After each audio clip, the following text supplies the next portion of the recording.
Bom dia, meu amigo e minha amiga. Que bom estarmos juntos em mais um devocional de fé. Eu desejo a bênção e a paz de Deus sobre ti e a tua família. Amém? Você recebe? Diga amém. Deus está contigo nesse dia. Você, é precioso para Deus. E eu tenho certeza que a palavra de Deus, dia a dia, vai limpando e transformando o seu coração. Só Deus tem poder para nos limpar dos nossos pecados, para nos purificar. E hoje eu quero falar sobre o elemento espiritual que tem poder para destruir todas as obras do pecado, para desfazer todas as maldições, para quebrar tudo aquilo que o pecado e as trevas realizaram, um elemento espiritual poderoso que emana da cruz de Cristo. Estou falando do sangue de Jesus. Muitas vezes nós não entendemos o poder do sangue. Jesus morreu e a Bíblia diz que ele derramou todo o seu sangue naquela cruz. A morte na cruz é uma morte terrível, onde a pessoa fica sangrando por muito tempo, onde a pessoa fica sofrendo. E além disso, Jesus foi perfurado com uma lança do seu lado. Jesus sangrou. Jesus derramou o seu sangue.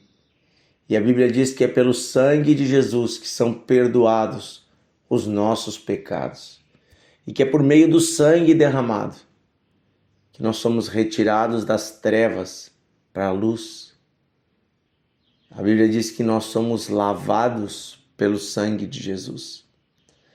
E eu quero hoje ler com você, meditar na carta aos Hebreus, no capítulo 9, onde o apóstolo Paulo fala conosco sobre a importância do sangue derramado, o sangue de Jesus, que é maior do que todos os sacrifícios e todos os sangues de animais. Veja que até hoje existem religiões que fazem sacrifícios de animais. Algumas que oferecem animais nas esquinas, algumas que matam bodes, matam galinhas. Veja que no Antigo Testamento Deus havia instituído um culto em Israel, onde se sacrificavam bodes, se sacrificavam touros, se sacrificavam ovelhas, cordeiros. E nesse sacrifício se derramava o sangue de um animal inocente. E pelo sangue deste inocente, os pecados dos pecadores eram anulados, cancelados. Havia algo espiritual envolvendo o sangue. O sangue é um elemento que representa a morte. Por causa do pecado da humanidade, a única forma de pagar o pecado é a morte. A Bíblia diz que o salário do pecado é a morte. Por isso que quando se chegava diante de Deus, porque somos pecadores, precisávamos chegar com sangue nas mãos. Se não o nosso sangue, então o sangue de um inocente que morreu em nosso lugar. Isso Deus estabeleceu como uma figura. Era algo pedagógico. Deus estava ensinando a humanidade que o preço do pecado é a morte. E como Deus não queria matar o homem, ele aceitava o sangue de um animal, um inocente que morria em nosso lugar. E isso já era uma figura de Jesus Cristo. Deus estava ensinando que um dia viria um inocente que morreria por nós. Era algo pedagógico de Deus ensinando a humanidade, era profético. E no capítulo 9 da carta aos Hebreus, o apóstolo nos ensina que lá no templo havia um lugar chamado lugar Santo dos Santos, que apenas o sacerdote podia entrar uma vez por ano, e ele entrava com sangue nas mãos, com sangue de animais, e ele aspergia esse sangue naquele lugar. Ele só poderia entrar naquele lugar com sangue nas mãos. Veja, esse sumo sacerdote, nós já lemos nos últimos dias, ele representa o próprio Cristo, que chega à presença de Deus com o seu sangue, nos representando e levando à presença de Deus os nossos pecados para nos perdoar de todo o pecado. Vamos ler versículo 11 em diante. Hebreus 9:11 diz assim: quando, porém, Cristo veio como sumo sacerdote dos bens já realizados, mediante maior e mais perfeito tabernáculo, não feito por mãos humanas, quer dizer, não desta criação, e não pelo sangue de bodes e bezerros, mas pelo seu próprio sangue. Ele entrou no santuário uma vez por todas e obteve uma eterna redenção, salvação. Portanto, se o sangue de bodes e de touros e a cinza de uma novilha, aspergidos sobre os contaminados, os santificam quanto à purificação da carne, quanto mais o sangue de Cristo, que pelo Espírito Eterno a si mesmo se ofereceu sem mácula, sem defeito a Deus, purificará a nossa consciência de obras mortas para servirmos a Deus.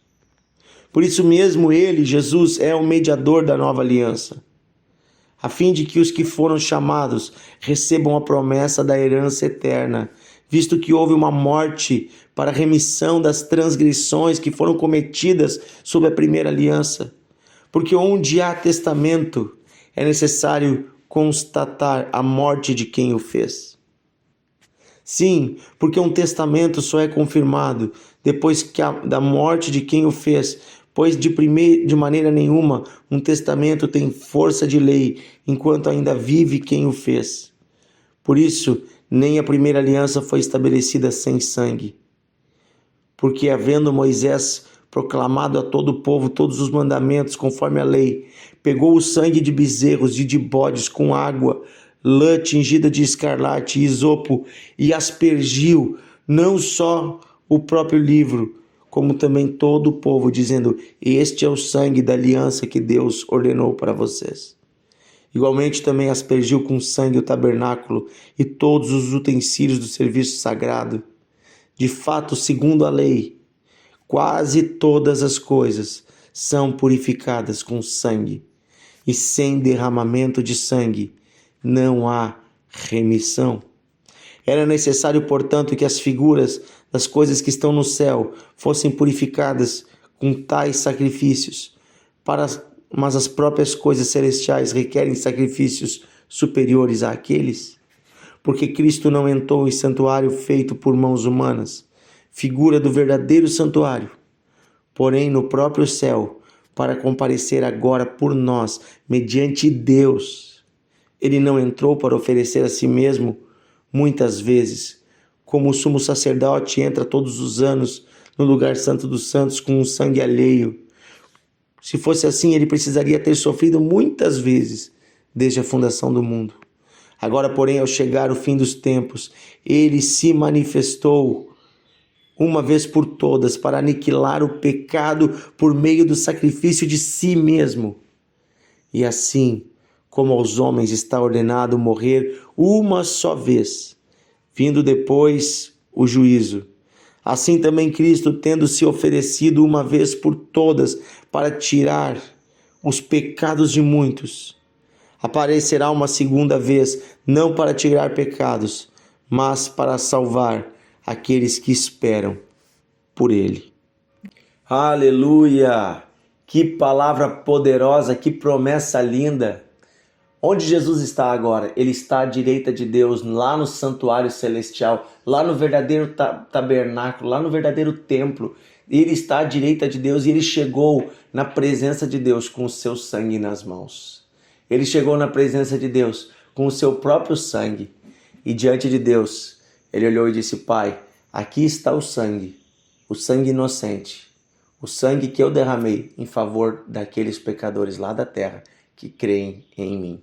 Daqueles pecadores, daqueles que andavam nas trevas, daqueles que andavam na noite, daqueles que andavam no pecado e até nos sacrifícios de outros animais, aqueles que outrora eram escravos do pecado. Pai querido, aqui está o meu sangue derramado em favor deles. E Deus então recebe o sacrifício e diz: os pecados deles estão perdoados, porque tu derramou o teu sangue precioso em favor deles. Por isso, o sangue de Jesus é o elemento mais sagrado e poderoso para a remissão de pecados em todo o universo. O sangue de Jesus é mais poderoso do que todos os sangues de todos os animais e de todas as pessoas. Por isso, não há sacrifício feito nessa terra, não há pacto feito nessa terra, que um novo pacto pelo sangue de Jesus não possa quebrar e mudar. Conheço pessoas que outrora iam em lugares de magia e tinham feito pactos de sangue e diziam: eu não posso quebrar este pacto, eu devo servir a esta entidade porque eu fiz um pacto de sangue. E nós explicávamos e mostramos para essas pessoas que há um pacto maior e mais poderoso, feito com o sangue do próprio Filho de Deus, pelo qual todos os pactos são quebrados e maldições são quebradas e obras das trevas são quebradas, porque o precioso sangue de Jesus foi derramado em favor daqueles que nele creem.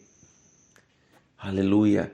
Você não foi salvo por um ato apenas de alguém que sorriu. Você não foi salvo apenas porque Deus decidiu te abraçar. Você foi salvo porque Jesus pagou fisicamente o preço. Ele morreu e derramou o seu sangue. O sangue dele é o penhor desta aliança. O sangue dele derramado é a prova de que Deus decidiu nos salvar. Então agora olhe para Jesus e peça que o sangue dele seja derramado sobre você. Peça que o sangue de Jesus purifique você. E todas as vezes que você se sentir condenado, todas as vezes que você sentir que o pecado está se apegando a você, clame pelo sangue de Jesus. E este sangue poderoso, derramado na cruz, ele é poderoso para limpar a sua vida e para libertar você de toda a escravidão. Você que se sente preso a algo, quem sabe a forças malignas, quem sabe a um vício, quem sabe a algo, clame hoje pelo sangue de Jesus sobre você. Este sangue liberta você de toda a escravidão. Pai querido, eu oro hoje pedindo que o Senhor derrame o sangue do teu Filho Jesus sobre nós. Oh Deus, sobre esse amigo que nos ouve agora. Querido, se você quer o sangue de Jesus sobre a sua vida, coloque a mão no seu coração agora, meu amigo, minha amiga. Aí está o poder do sangue de Cristo. Senhor, eu declaro que este homem agora é perdoado de todos os seus pecados. Esta mulher é perdoada de todas as suas ofensas. As suas maldades são lançadas no mar do esquecimento. Já não há mais condenação. As cadeias que prendiam são rompidas e pelo poder do sangue de Cristo as trevas vão embora, os demônios soltam, o diabo solta. Agora pelo sangue de Cristo eu declaro: você é livre, você é liberto, você é perdoado, você é lavado, você recebe a nova vida em nome de Jesus. Amém, amém, aleluia. Oh, compartilhe esse devocional a tantas pessoas precisando do sangue de Cristo sobre as suas vidas. Há tantas pessoas precisando desse lavar regenerador. Aleluia. Eu declaro você abençoado. Abençoado por Jesus. E o sangue dele tomando a sua vida. Em nome de Jesus. Amém.